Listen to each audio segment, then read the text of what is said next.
Halo Sobat IHC, bertemu lagi di podcast RS Pusat Pertamina yang akan memberikan obrolan-obrolan dan edukasi seputar kesehatan. Halo Sobat IHC, bertemu dengan saya Dr. Septian.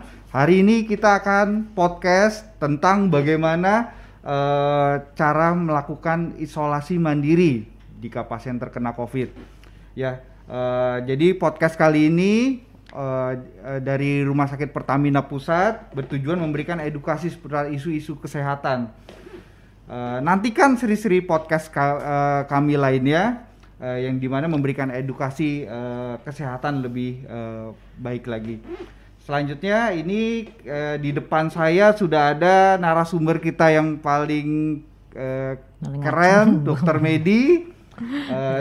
Beliau adalah dokter spesialis paru di Rumah Sakit Pertamina Pusat. Halo Dr. Medi, apa kabar? Halo, assalamualaikum warahmatullahi wabarakatuh. Sehat dokter? Alhamdulillah. Alhamdulillah sehat ya dok. Ya dok, sebelumnya saya hari ini kita akan podcast dok, bagaimana cara pasien-pasien COVID, bagaimana cara isolasi mandiri dok. Karena kan orang khawatir begitu terkena COVID. Kita isolasi mandiri tuh mereka khawatir apakah saya nanti aman untuk melakukan isolasi mandiri di rumah. Nah sebelumnya dok saya mau nanya nih dok, sekarang kan COVID itu didominasi oleh varian Omikron nih dok. Varian Omikron itu bagaimana ya dok? Apa perbedaan sama varian-varian lainnya? Ya, bagaimana dok? Jadi sebenarnya untuk gejala dan keluhan sih sebenarnya hampir sama ya. Setiap varian dari COVID ini hampir sama, yaitu menyerang biasa kebanyakan adalah di saluran napas. Jadi pasien biasanya keluhannya itu pasti batuk, kemudian juga ada hidung yang tersumbat, kemudian nyeri tenggorokan. Ya, kalau misalnya yang berat bisa menjadi sesak. Tapi tidak menutup kemungkinan ada keluhan yang lain seperti mual, diare, ya, ada masalah juga di saluran pencernaan. Tapi kebanyakan adalah masalah di saluran napas. Kemudian apa sih bedanya dengan Delta? Ya, yang Delta yang pasti adalah varian Omikron ini sangat mudah menyebar. Ya, berbeda dengan Delta. Oleh karena apa? Oleh karena replikasi dari virus ini cukup tinggi, 70 dibandingkan dengan varian yang Delta. Tetapi bedanya dia lebih sering menyerang di saluran napas atas kalau yang Omikron dibanding varian yang Delta. Kenapa? Karena untuk varian Omikron ini 10 kali lebih lambat dia menyerang ke parunya, replikasinya. Jadi kebanyakan pasien keluhannya adalah yang terutama saat ini yang sering saya terima adalah nyeri tenggorokan, jadi gatal tenggorokan, kemudian juga pilek, batuk dan juga kelelahan. Jarang ada demam, ya jarang juga ada anosmia. Kalau dulu kan paling sering adalah hidung nggak kehilang penciuman gitu lah istilahnya. Ya dok. Ya begitu ada pasien ada keluhan-keluhan saluran pernafasan, biasanya pasien tersebut kan melakukan screening nih dok. Nah dia melakukan tes PCR dan hasil PCR-nya positif. Nah setelah positif ini kadang-kadang pasien bingung kemana. Biasanya kan kalau pasien yang sakit dia harus melakukan pemeriksaan ya dok ya. Nah itu biasanya pemeriksaan apa ya dok yang harus dilakukan dok biar kawan-kawan sobat sehat RSPP kita tahu. Jadi gini.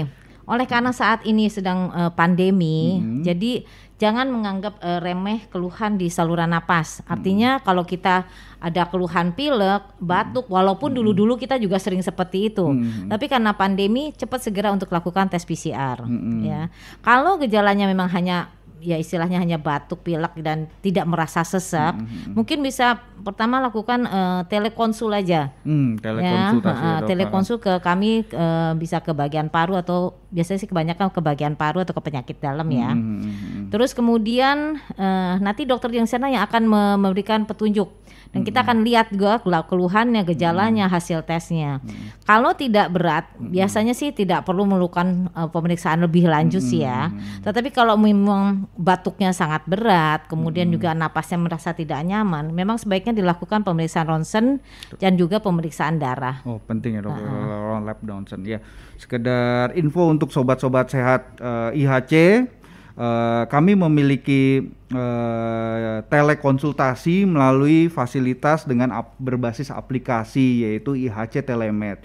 Jadi untuk sobat-sobat IHC yang memiliki keluhan saluran pernafasan atas dan kecenderungan hasil PCR-nya positif dan terdeteksi COVID, sobat-sobat bisa langsung mengaplikasikan lewat aplikasi tersebut dan konsultasi ke spesialis di Rumah Sakit Pertamina Pusat. Nah, selanjutnya saya mau bertanya lagi nih dok, biasanya pada pasien-pasien isolasi mandiri ada hal-hal yang dikhawatirkan, yaitu klinis mereka makin memberat. Nah, yang harus diwaspadai pada pasien-pasien yang sedang isolasi mandiri seperti apa dok? Kapan mereka harus cepat segera ke rumah sakit? Oke. Jadi yang pertama yang mesti kita waspadai adalah pada orang-orang yang usia lanjut dan dia punya komorbid. Kadang-kadang sebenarnya sih harusnya kalau teorinya nih kalau di atas 45 tahun dan ada komorbid kita anjurkan untuk isolasinya di rumah sakit lah istilahnya. Tetapi kan tidak semua orang mau untuk seperti itu, mereka tetap mau di rumah.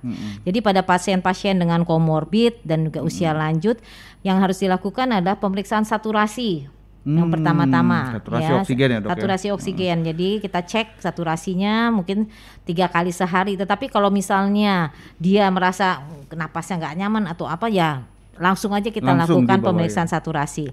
Kalau dia di bawah 95% dan mungkin enggak sekali ya, mungkin dalam waktu misalnya diulang lagi lah 10 menit atau 15 menit terus masih ada di situ, ya segera ke rumah sakit. Ya, kemudian kalau untuk gejalanya sendiri adalah kalau pasien itu merasa sesak napas dan bertambah sesaknya. Kemudian juga mungkin agak ininya kebiruan ya, kukunya kebiruan atau bibirnya agak biru.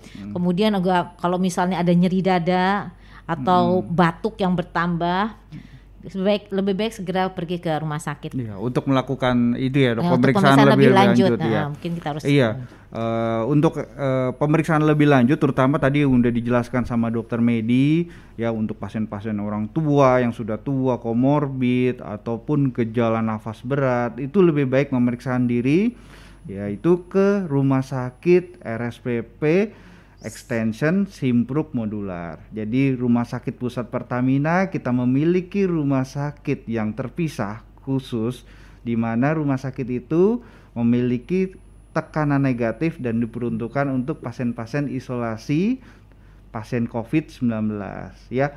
Jadi sobat sehat RSPP tidak perlu khawatir, kita sudah memiliki tim yang siap di sana. Jadi kalau terjadi kegawatan, sesak nafas bisa langsung berangkat ke IGD-nya dok ya, betul ya dok? Di sana akan dilakukan langsung screening karena di sana ada tim-tim yang handal yang bisa dipercaya. Oh baik dokter, terima kasih dok.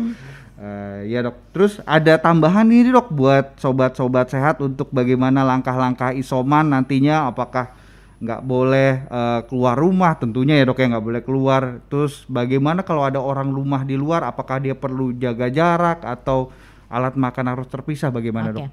Jadi yang pertama kembali lagi kalau kita ada keluhan di saluran napas langsung cek PCR. Sambil menunggu hasil kita langsung isolasikan diri aja. Isolasi ya dok ya. Kemudian seluruh isi rumah sebaiknya memakai masker. Ya, jadi yang merasa sakit banget langsung tinggal di kamar, pakai masker, dan keluarga yang lain di luar juga pakai masker sampai tunggu hasil. Nah kalau memang hasilnya positif, nah keluarga yang lain juga harus dilakukan tes PCR juga. Apakah mereka positif juga? Gunanya apa? Ya satu untuk pengobatannya kan, karena kita akan harus memberikan obat ini, obat itu dan sebagainya. Kemudian yang harus dilakukan adalah selain di isolasi di kamar, kalau kita seminimal mungkin bertemu dengan orang-orang rumah lah ya, dan jaga jarak pasti, physical distancing, kemudian juga sering-sering mencuci tangan juga dengan sanitizer. Kemudian kalau misalnya kita menyentuh barang sesuatu sebaiknya mungkin dilakukan langsung desinfektan. Misalnya kita ngebuka pintu, kita langsung semprot lagi pakai desinfektan gitu loh. Kemudian untuk baju-baju dipisahkan dengan anggota keluarga yang lain ya, disendirikan, ditutup. Kemudian kalau bisa ya cuci sendiri mungkin. Alat makan juga dipisah seperti itu. Ya jangan lupa tadi ya dok ya, jika ada keluhan yang perlu dikonsultasikan nantinya silakan, bisa ke telekonsul aja. Iya. Dan aplikasi telekonsul IHC Telemed ini bisa di-download ya Dok langsung ya di App Store dan Google Play Store ya. Oke Dokter Medi ya, terima kasih atas pesan-pesannya Dokter Medi ya. Ya, terima kasih kepada sobat RSPP ya, Bapak Ibu yang telah bergabung sampai selesai acara tentang edukasi bagaimana tata cara isoman ya COVID-19 selama di rumah dan bagaimana caranya, nanti juga ada kegawatan segala macam. Ya, semoga semua sehat selalu. Amin. Ya, dan diberikan kesehatan sampai pandemi ini selesai. Sekian dari saya Dr. Septian, acara podcast kali ini ya.